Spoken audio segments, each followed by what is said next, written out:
జై జవాన్ జై కిసాన్. సో నేను ఇక్కడ ఒక పంట దగ్గర ఉన్నా కాబట్టి మనకు రైతే రాజు అని కూడా తెలుసు కదా. సో ఈ రైతు పండించే పంటనే మనము సిటీలలో ఉన్న వాళ్ళు ఈ పండించిన పంటనే తీసుకొని మనం కొనుక్కొని తింటూ ఉంటాం. రైతే రాజు అనంటే తన పొలానికి తన తను పండించే దానికి ఎవరికి ఒక బానిసగా కాకుండా తన పండించే పంటకు ఆయనే రాజు కాబట్టి రైతే రాజు అని అంటాము. సో నేను ఇక్కడ ఒక ఏంటిది వరి పండించే పొలం దగ్గర ఉన్న చూస్తే మీకు ఎక్కడ చూసినా మంచి పచ్చదనం ఉన్నది. ఇప్పుడు సీజన్ కాబట్టి ఇంకా పంట వచ్చే సీజన్ ఇంకా ఒక 2 నెలలు అయితే ఈ పంటను కోస్తారు. సో పంటను కోసిన తర్వాత మనకు కొత్త బియ్యం అని ఇవి దీంట్లో కూడా రకరకాలుగా ఉంటాయి. మనకు వస్తుంది, అందరికీ తెలిసిందే. ఇది చాలా మటుకు వ్యవసాయం గురించి తెలియని వాళ్ళు ఉండరు. సో నాకు ఇక్కడ చూడగానే ఏమనిపించిందంటే ఇంకా వీళ్ళు ఫార్మర్స్ లేరు, రైతు లేడు, కానీ నాకు ఎందుకో ఈ వీడియో చేయాలనిపించింది. అంటే ఈ పచ్చగా పొలం కంటికి ఎంతో ఇంపుగా ఉంటుంది. గ్రీనరీ అని అంటే ఎవరికైనా ఇష్టమే ఉంటుంది. మనమేమో సిటీలలో ఉండేవాళ్ళు చిన్న చిన్న మొక్కలలో ఇట్లా చూస్తున్నారు, కానీ ఇక్కడ చూస్తే మనకు చుట్టూ చూస్తే ఎక్కడ చూసినా ఆహ్లాదకరంగా అక్కడ చెట్లు కానీ ఈ పచ్చని పొలాలు కానీ అసలు చుట్టూ చూస్తే ఆక్సిజన్ ముఖ్యంగా నో పొల్యూషన్ లేని ప్లేస్గా అసలు చాలా బాగుంది. ప్రతి ఒక్కరికి కావాల్సిందే. మన సిటీలలో ఉన్న వాళ్ళకి పల్లెటూరుకి రాగానే కూడా మనకు కళ్ళకి ఫస్ట్ అట్రాక్ట్ చేసేది గ్రీనరీని చూడగానే నేను కూడా ఆగిపోయినా. ఈ గ్రీనరీని చూస్తే మనకు ఎంత స్వచ్ఛమైన గాలి వాతావరణం ఉంది, వెదర్ ఉంది అని అంటే అంత బాగుంది ఇక్కడ. సో మీరు చూస్తే ఇక్కడ చుట్టూ అందరూ కూడా ఇది ఒక్కరిదో ఇద్దరిదో నాకు తెలియదు, కానీ మంచి వరి పంట వేసిండ్రు.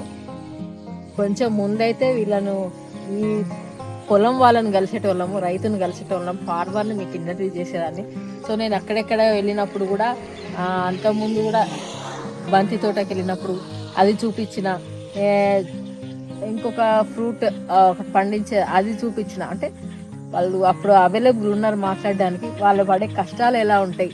మనం సిటీలో కూర్చొని ఎంతో అన్నం తింటాము, అంత పడేస్తుంటాం, కానీ ఈ పంటను పండించడానికి ఆ రైతు ఎంత కష్టపడతాడు, ఎట్లా దీన్ని అసలు సీడ్ దగ్గర నుంచి ఇంత పెంచి ఒక మళ్ళీ మిల్లుకి తీసుకెళ్ళి మళ్ళీ అది స్టోర్లకు అంటే మనకు షాపులకి గ్రాసరీ షాపులకి వేసే వరకు రైతుకు ఎంత వస్తుంది, ఎట్లా చేస్తున్నాడు, ఇవన్నీ తెలుసుకోవాలంటే ఇంకా బాగుండేది, కానీ అవైలబుల్ లేడు ఇప్పుడు. కానీ వీరిని ఆలోచిస్తుంటే మనం ఎంత ఫుడ్ వేస్ట్ చేస్తాం, ఆ రైతు ఎంత కష్టపడుతున్నాడు అనేది అన్ని ఇంత మంచిగా ఉన్న గ్రీనరీ చూస్తే వాళ్ళ పనితనం అనేది మనకు అర్థమవుతుంది. చాలా మందికి పేరెంట్స్ సిటీలో ఉన్నా కూడా వాళ్ళ పేరెంట్స్ అనేటోళ్ళు ఎక్కడనో ఒక దగ్గర పల్లెటూళ్ళు ఉంటారు. వాళ్ళకు వ్యవసాయం ఉంటుంది, పొలాలు ఉంటాయి, పండించేటోళ్ళు ఉంటారు. అన్నం విలువ తెలిసిన వాళ్ళు చాలా మంది ఉన్నారు. తెలియని వాళ్ళు అంటే ఇప్పుడు వస్తున్న జనరేషన్ కావచ్చు, వాళ్ళు పడ్డ కష్టాలను తెలుసుకుంటే అన్నం ముద్ద ఎంత అమూల్యమైనదో వాళ్ళకి తెలుస్తుంది. మనం ఇంత కూర్చొని తృప్తిగా తింటున్నాం, కడుపు నిండా హాయిగా తింటున్నాం అనంటే ఈ రైతన్న వల్ల.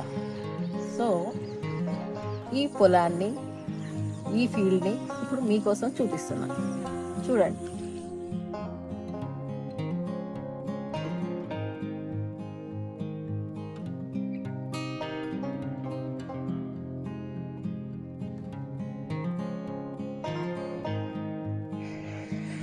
చాలా ప్లెజెంట్గా ఉన్నది, గాలి చాలా స్వచ్ఛంగా ఉంది, నో పొల్యూషన్, నథింగ్, ఏ రోగాలు రావు ఇట్లాంటి వాతావరణం దగ్గర ఉంటే.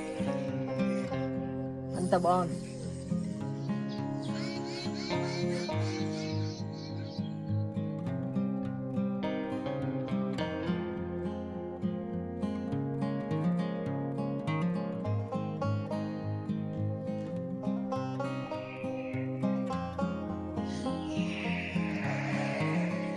ఒకటి తెంపి చూపెట్టాలన్నది కానీ కింద ఏముండదు.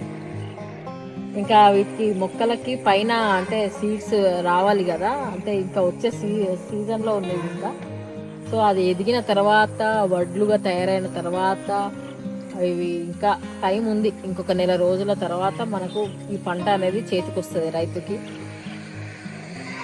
సో రైతన్న ఎంతో ఆశతోటి ఈ పొలంతో ఉంటాడు, పొలం మీద తనకు పడ్డ కష్టం, దీనికి ఎన్ని నెలల నుంచి పడుతున్న కష్టానికి ప్రతిఫలం కోసం ఇంకొక నెల 2 నెలలు ఆగాల్సి ఉంటుంది. తర్వాత పంట చేతికి వస్తుంది. వర్షాలు ఇట్లాంటివి వరదలు అన్నీ రాకపోతే పంట మంచిగా చేతికి వస్తుంది, వాళ్ళకు కూడా లాభం ఉంటుంది. ఒకవేళ సడన్గా రెయిన్స్ పడ్డా ఇవన్నీ పాడవడము నష్టం ఉంటుంది. కానీ అట్లా నష్టం కావద్దు అని కోరుకుందాం. ఇక్కడ చుట్టుపక్కల ఈత చెట్లు